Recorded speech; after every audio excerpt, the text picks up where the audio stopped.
বিহালী উপনিৰ্বাচনৰ নিৰ্বাচনী বতাহ তুংগত। বিহালীত উপস্থিত হোৱা মন্ত্ৰী পীয়ুষ হাজৰিকাক আগভেটি টিকট বিচাৰিলে প্ৰাৰ্থিত্ব প্ৰত্যাশীৰ সমৰ্থকে। ৰাজ্যৰ 5 বিধানসভা সমষ্টিৰ বাবে উপনিৰ্বাচনৰ দিন ঘোষণা হোৱা নাই যদিও বিহালীত বলি আছে নিৰ্বাচনী বতাহ।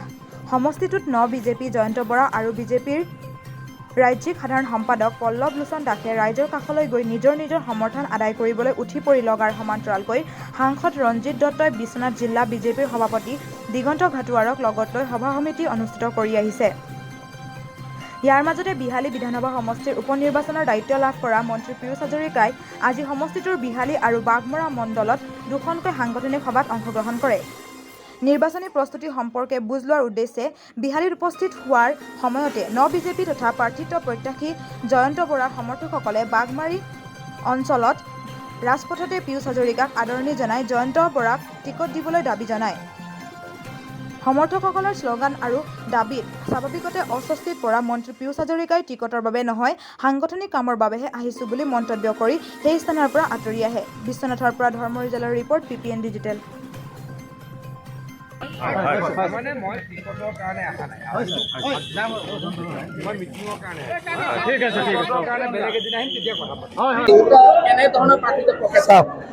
আমাৰ ইয়াত খুব সুন্দৰ পৰিৱেশ আছে। কেন্দ্ৰীয় নেতৃত্ব ৰাজ্যিক নেতৃত্বই যাকে প্ৰাৰ্থিত্ব দিব সেইজনে আমাৰ ইয়াত প্ৰাৰ্থিত্ব হ'ব আৰু আমি এটা ভাল ফলাফল পাম বুলি আশা কৰোঁ। কিন্তু সংঘাত আছে নেকি দাদা? সংঘাত কোনো সংঘাত নাই যে। কিন্তু গ্ৰামাঞ্চলত কিন্তু দেখিব পোৱা গৈছে পলপচন কিন্তু বিৰোধিতা কৰিছে গ্ৰামাঞ্চলৰ লোকসকলে। চাওক, দলৰ সিদ্ধান্ত মুখ্যমন্ত্ৰী সভাপতি আৰু আমাৰ ৰঞ্জিত দত্ত ডাঙৰীয়াই মিলি টিকেট সিদ্ধান্ত ল'ব। আমি যাকে টিকেট দিয়ে আমি তেওঁলোকৰ হৈ যুঁজ দিম। মই এগৰাকী দলৰ সাধাৰণ কাৰ্যকৰ্তা আৰু যদিও মই মন্ত্ৰী, দলৰ একেবাৰে সাধাৰণ কাৰ্যকৰ্তা। দলৰ সিদ্ধান্ত দলৰ শীৰ্ষ নেতৃবৃন্দই লয়। সন্মানীয় মুখ্যমন্ত্ৰী ডাঙৰীয়া, সন্মানীয় দলৰ সভাপতি ডাঙৰীয়া, সন্মানীয় সাংসদ ডাঙৰীয়াই এই ক্ষেত্ৰত সিদ্ধান্ত ল'ব। দলে যাক প্ৰাৰ্থিত্ব দিয়ে আমি তাৰ কাৰণে কষ্ট কৰিম। গতিকে আমাৰ দলত এনেকুৱা কথা নাথাকে। প্ৰাৰ্থিত্ব যেতিয়া প্ৰকাশ পায়, প্ৰাৰ্থিত্বৰ তালিকা যেতিয়া প্ৰকাশ পায় তেতিয়া সকলো একলগ হৈ যায়। গতিকে মই নাভাবোঁ ইয়াতে কিবা কাজিয়া আছে বা কাজিয়া থাকিব। দলে যিদিনাখন সিদ্ধান্ত ল'ব, বিজেপি দলৰ এইটোৱেই নিয়ম যে দলে সিদ্ধান্ত লোৱাৰ দিনাখনৰ পৰা সকলো একলগ হৈ যায় আৰু একেলগে দলৰ প্ৰাৰ্থীক জিকাবলৈ চেষ্টা কৰে। মই গভীৰভাৱে আশাবাদী আমাৰ এই সমষ্টিটো ভাল ভোটৰ ব্যৱধানত আমি জয়লাভ কৰিম।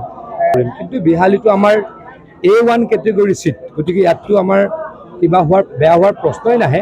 সকলো কাৰ্যকৰ্তাৰ খুব মই আজি উৎফুল্লিত দেখিলোঁ, উৎসাহী দেখিলোঁ। আৰু ইটো মণ্ডলতো গৈ আমি সভা কৰিম, তাতো একেই পৰিৱেশ হয়তো দেখা পাম। আকৌ 10 দিনৰ পাছত ইয়ালৈকে আহিম।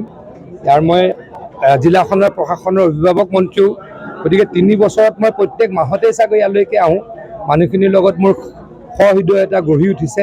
গতিকে সেইখিনি মিলি আমি নিৰ্বাচনত সকলোৱে জঁপিয়াই পৰিম। ৰঞ্জিত দত্ত ডাঙৰীয়াৰ নেতৃত্বত, আমাৰ মুখ্যমন্ত্ৰী ডাঙৰীয়াৰ নেতৃত্বত আমি জঁপিয়াই পৰিম, সভাপতি ডাঙৰীয়াৰ নেতৃত্বত জঁপিয়াই পৰিম আৰু আমাৰ দলৰ প্ৰাৰ্থীক জিকোৱাত আমি সহায় চেষ্টা